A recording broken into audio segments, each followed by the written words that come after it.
একদা হযরত ওমর রাদিয়াল্লাহু তাআলা আনহু রাস্তা দিয়ে হেঁটে যাচ্ছিলেন। এমন সময় তিনি দেখতে পেলেন একজন যুবক দুই হাত তুলে আল্লাহ তাআলার কাছে দোয়া করছে, হে আল্লাহ, তুমি আমার মায়ের জন্য শাস্তির ব্যবস্থা করো।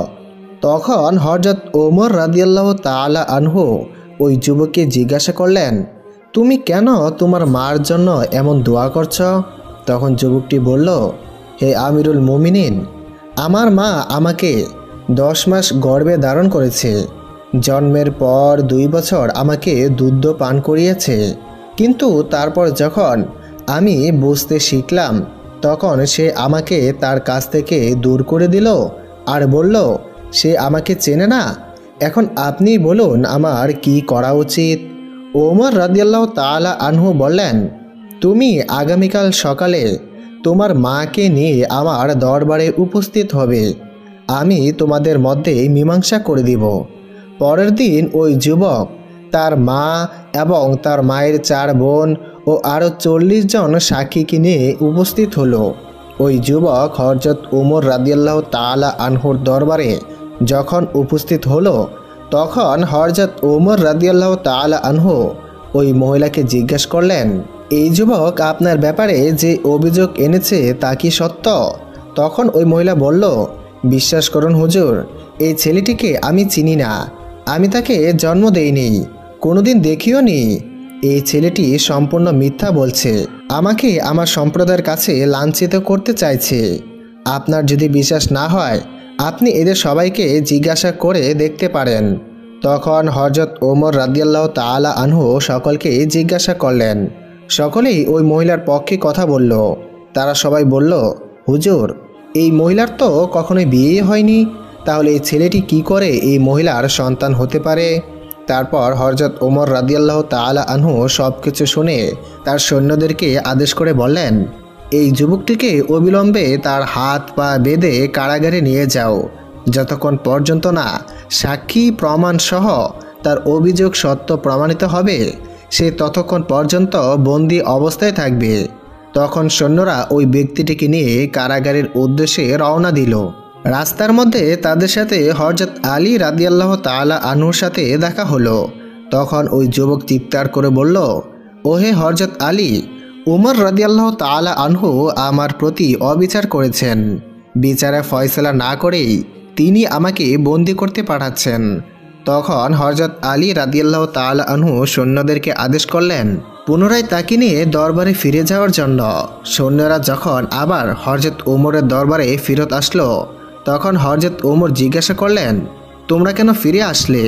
সৈন্যরা বলল, হযরত আলী আমাদের সাথে এসেছেন আর তিনি আমাদেরকে ফিরিয়ে দিয়েছেন। অতঃপর ওই যুবক হযরত আলী রাদিয়াল্লাহু তাআলা আনহুর সামনে আবার তার বয়ান পেশ করলেন। হযরত আলী রাদিয়াল্লাহু তাআলা আনহু নিজে এই বিচার করতে চাইলেন। হযরত ওমর ফারুক রাদিয়াল্লাহু তাআলা আনহু খুশি মনে তা মেনে নিলেন।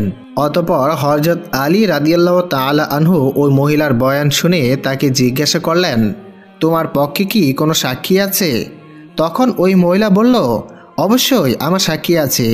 এই যে দেখতে পাচ্ছেন এই 40 জন, তারা সবাই আমার সাক্ষী। হযরত আলী রাদিয়াল্লাহু তাআলা আনহু ওই মহিলার বোনদেরকে উদ্দেশ্য করে বললেন, তোমরা সবাই কি আমাকে তোমার বোনের বিচারক হিসাবে মেনে নিয়েছ? তারা সবাই হ্যাঁ সূচক মাথা নাড়ল। তখন হযরত আলী রাদিয়াল্লাহু তাআলা আনহু বললেন, আমি আল্লাহ ও তার রাসূলকে সাক্ষী রেখে 400 দিরহাম মোহরের বিনিময়ে এই যুবকের সাথে এই মহিলার বিয়ে দিব। অতঃপর তিনি 400 দিরহাম ওই যুবককে দিয়ে বললেন, এবার তুমি এই মোহরানা তোমার স্ত্রীকে দাও এবং তার সাথে বাসর করে এসো। তখন যুবকটি ওই মহিলাকে মোহরানা দিয়ে বলল, তাহলে চলো আমরা দুজনে বাসর করে আসি।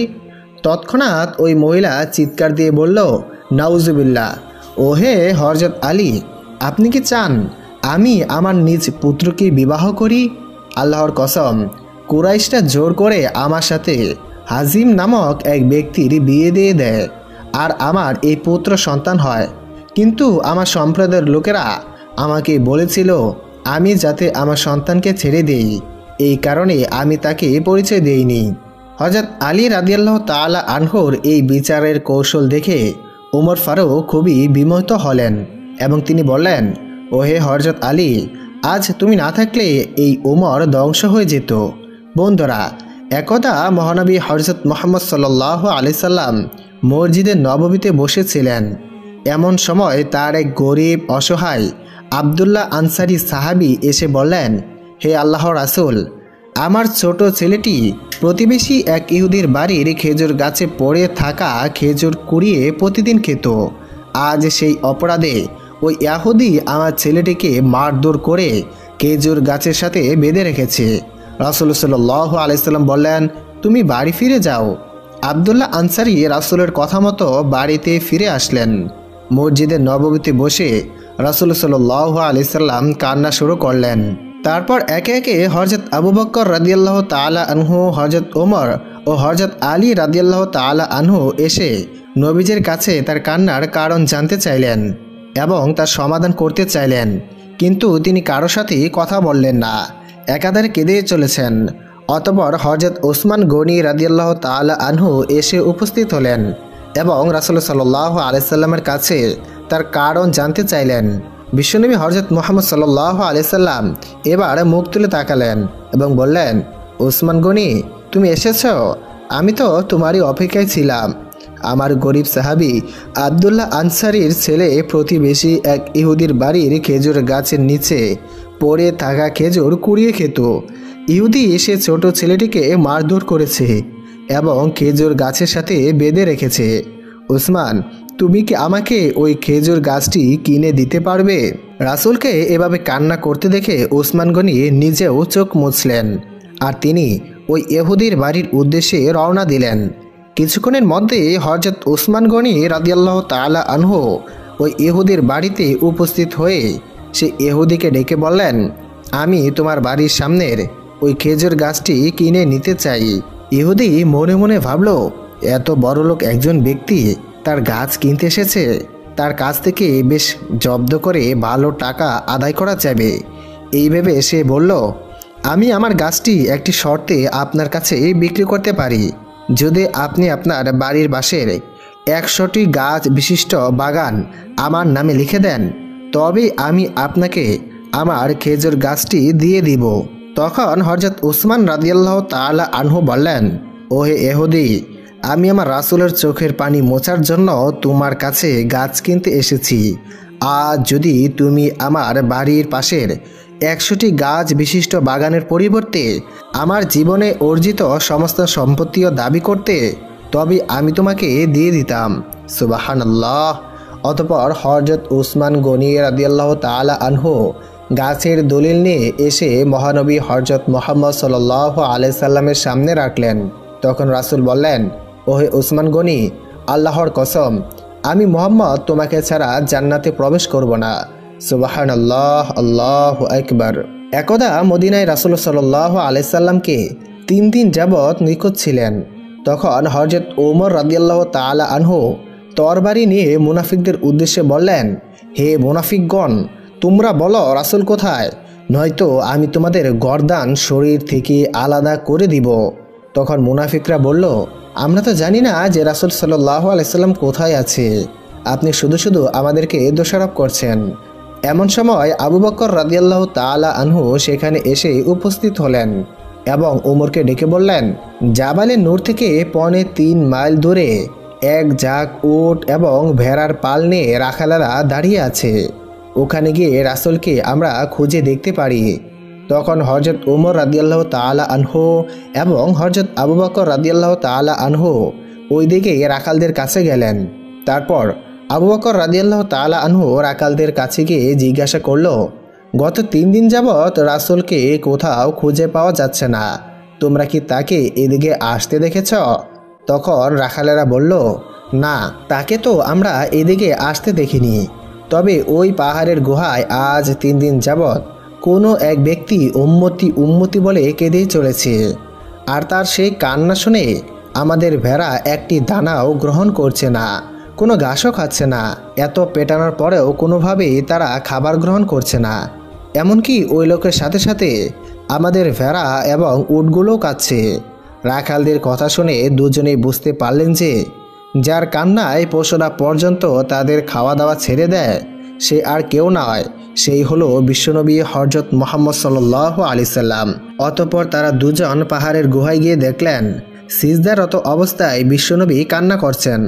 হযরত আবু বকর বললেন, ওহে নবী, যে উম্মতের জন্য আপনি কাঁদছেন, আমি আবু বকর আল্লাহর কসম করে বলছি, আমার জীবনদশায় করা সকল নেক আমল আমি আপনার সেই উম্মতকে দান করলাম। দয়া করে আপনি উঠুন, মদিনায় ফিরে চলুন। অনেক ডাকাডাকির পরেও যখন রাসূল উঠলেন না, তখন হযরত উমর রাদিয়াল্লাহু তাআলা আনহু বললেন, ওহে আল্লাহর রাসূল, যে উমর আমি ২৬ বছর বয়সে তরবারি নিয়ে আপনার গর্দান কাটতে এসেছিলাম, কিন্তু আপনার তাকওয়া দেখে মুগ্ধ হয়ে আপনার কাছে কালেমা পড়ে মুসলমান হয়ে গিয়েছিলাম। সে ২৬ বছর বয়সের পর থেকে আজ অবধি আমি যতগুলো পুণ্য করেছি, সেসব পুণ্যের নেকি আমি আপনার উম্মতের জন্য দান করে দিলাম। অতএব আপনি আর কাঁদবেন না, আপনি উঠুন, আমাদের সাথে মদিনায় ফিরে চলুন। কিন্তু যখন রাসূল সাল্লাল্লাহু আলাইহি সাল্লাম কোনোভাবেই উঠলেন না, তখন তারা দুজনে হযরত আলী রাদিয়াল্লাহু তাআলা আনহুর কাছে ছুটে চলে গেলেন এবং গিয়ে তাকে সমস্ত কথা জানালেন। হযরত আলী রাদিয়াল্লাহু তাআলা আনহু সাথে সাথে গিয়ে মা ফাতেমা রাদিয়াল্লাহু তাআলা আনহাকে বললেন, রাসূলের খোঁজ পাওয়া গিয়েছে। তিনি জাবালে নূর থেকে ৩.৫ মাইল দূরে পাহাড়ের গুহায় আছেন।